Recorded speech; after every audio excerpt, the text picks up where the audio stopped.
எழுதி குடுக்கல. எங்க மாமனார் சொல்றாரு, இங்க பாருங்க மாப்பிள்ளை அழைப்பெல்லாம் ஜோரா நடத்தணுங்க. நாங்க சொல்லிட்டு அதுக்கு என்ன பட்டையவே கிளப்புறம் போங்கோன்ட்டோம்.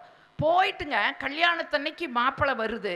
ஒரு மிராசு வரம்பர கார் வச்சு வரல இல்லைங்களா, கடைசி பஸ்ஸில் வந்து இறங்குதுங்க. இறங்கிட்டு நாங்கெல்லாம் மாப்பிள்ளை வீடு வந்துருக்குறோம். பிள்ளார் கோயில் உட்காந்துக்கிட்டு எங்களையெல்லாம் வந்து கூட்டிகிட்டு போங்க. நாங்கள் மேலதாள வெத்தலை வாக்கு தட்டா அத்தனையும் தூக்கிட்டு போனால் திருப்பிட்டு நிற்குதுங்க. ஏனுங்கன்னு. இல்லை என்ன வெறுங்கையோட வந்திருக்கிறீங்க? ஐயோ வெறுங்கையோட வெள்ளைங்க வெத்தலை வாக்கு தட்டமெல்லாம் தூக்கிட்டு தானுங்க வந்திருக்கிறோம். இப்படி கூப்பிட்டா வரமாட்டேன், அப்புறம் குதிரை வச்சு கூட்டிகிட்டு போங்கங்கிறாங்க. விடிய காலம் 4 மணி குதிரைக்கு எங்கேங்க போகிறது?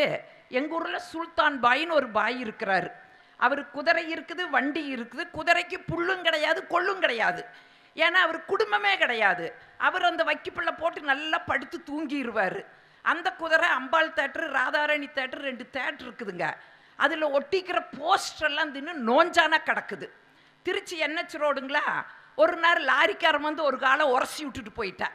அந்த குதிரைக்கு ஒரு கால் இப்படி நொண்டிட்டு இருக்குது. இதுக்கு 5,4 ரூபா காணிக்கை கொடுத்து எங்கள் அண்ணன் கொண்டு வந்து குதிரையை நிறுத்துனா எங்கள் மாப்பிள்ளைக்கு குதிரை ஏற வரல. காலை இப்படி தூக்குது, காலை அப்படி தூக்குது. உடனே அவங்க அப்பா ஓடி வந்து ஒரு கல்லை ஸ்டூலை வச்சு இது மேலே காலை வச்சு ஏறு கண்ணுன்னு. அப்போ எங்கள் மாப்பிள்ளைக்கு ஏற வரல. முன்ன பின்ன செத்தாத்தான சுடுகாடு தெரியே, ஏற வரல. உடனே ஐயர் பார்த்தார், இருங்க சாமி இருங்க சாமின்னு ஒரு கல்லு கொண்டு வந்தெல்லாம் செட் பண்ணி இது மேலே அப்படியே காலை வச்சு ஏறுங்க மாப்பிள்ளைனாரு.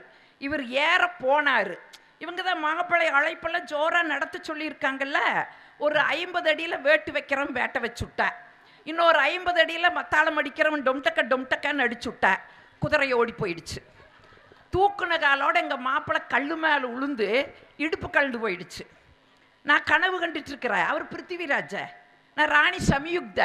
இவர் குதிரையில் வந்து நம்மளை கூட்டிகிட்டு போவாருன்னு கனவு கண்டுட்டு இருந்தா 5 பேர் தோளில் வச்சு கொண்டுட்டு வந்தாங்க. அன்னைக்கெல்லாம் மன ஓட்டு தாங்க கல்யாணம். எங்களுக்கு முதலாக இந்த மாதிரி சேரை போட்டாங்க. இந்த சேர் இல்லைங்க, சாதாரண சேரை போட்டாங்க. அதில் உட்காந்து மாங்கல்யம் தந்துனா. நீங்கள் பேசுகிறத பார்த்தா மகிழ்ச்சியாக பேசுகிற மாதிரி தெரியுது. இப்போ நீங்கள் இதை சந்தோஷமாக சொல்கிறீங்களா, வருத்தப்பட்டு சொல்கிறீங்களாமா? நடுவர் அவர்களே, இந்த போராட்டத்துக்கு அப்புறம்தான் ஒரு பூந்தோட்டத்தை நம்ம சந்திக்க முடியும்னு வருத்தத்தோடு சொல்லிட்டு இருக்கிறாங்க. இல்லை, அது ரொம்ப உற்சாகமாக சொல்கிறீங்க. சரி, அவங்க உற்சாகமாக கேட்குறாங்க இல்லைங்களா, அதனால் கொஞ்சம் உற்சாகமாக நான் சொல்லிக்கிட்டு இருக்கிறேன்.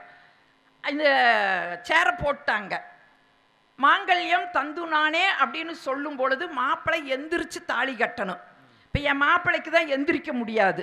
நானே போய் குனிஞ்சு கட்டியா கட்டு, அது தாலியா தண்டவாளமோ போடையன்ற கழுத்தில் நானே வாங்கி போட்டேன். இதை விட கிளைமேக்ஸ் என்ன தெரியுங்களா? எல்லார் கையிலையும் அம்மா பால் சொம்பு கொடுத்து ஆசீர்வாதம் பண்ணி போய் வா மகளேன்னு அனுப்புவான். என் அம்மா சீலை எடுத்து வாயில் வச்சுட்டு தேம்பி தேம்பி அழுதுட்டேன். கையில் ஒரு பாட்டிலை கொடுத்தா. நீங்கள் அந்த பாட்டில் ஐயனார் பாட்டில் நினச்சிக்காதீங்க, அந்த பாட்டில் இல்லை, முட்டிக்கு போடுறேன்னு சிங்கிரி வளையத்தன்னை அதை கொடுத்து இந்தா போய் உன் மாப்பிள்ளைக்கு இடுப்பு நீவுன்னு சொல்லி, நம்ப மாட்டீங்க, 1 நாள் இல்லை 2 நாள் இல்லை 3 மாதம் இடுப்புக்கு எண்ணெயை போட்டு நீவி 3 மாதம் கழிச்சு தான் நாங்கள் மறுவீடே போனோம்னு சொன்னால் யோசிச்சு பாருங்க. வாழ்க்கை எங்கெங்கே பூந்தோட்டம்? போராட்டங்களை சந்திக்காமல் எந்த வாழ்க்கையும் பூந்தோட்டமாகாதுங்க. நீங்கள் ஒன்று வேண்டாம், 2 பேர் வேலைக்கு போகிற ஒரு வீட்டில், நீங்கள் கிராமத்தில் இருக்கிறீங்க உங்களுக்கு தெரியாது, நகரத்தில் இருக்கிற வீட்டுக்கு வந்து பாருங்க, 2 பேர் வேலைக்கு போகிற ஒரு வீட்டில் என்ன ஒரு போராட்டம் தெரியுங்களா? காலை நேரம் கவிஞர் தாமரைன்னு ஒரு அம்மா ஒரு கவிதை எழுதிச்சு. நிற்க நேரம் இல்லை, நினைத்து பார்க்க தெம்பில்லை, ஓட்டமே கால்களுக்கு செருப்பு, மறதியே நினைவுகளுக்கு மருந்து, காப்பிக்கு கத்தும் கணவன், சீருடை காணவில்லை என்று சீரும் வாரிசுகள், அப்பப்போ மருந்து மாத்திரை கொடுக்க வேண்டிய மாமன் மாமிகள், அடுப்பிலே கொதிக்கும் பருப்பு, அசந்தாள் பொங்கும் பால்.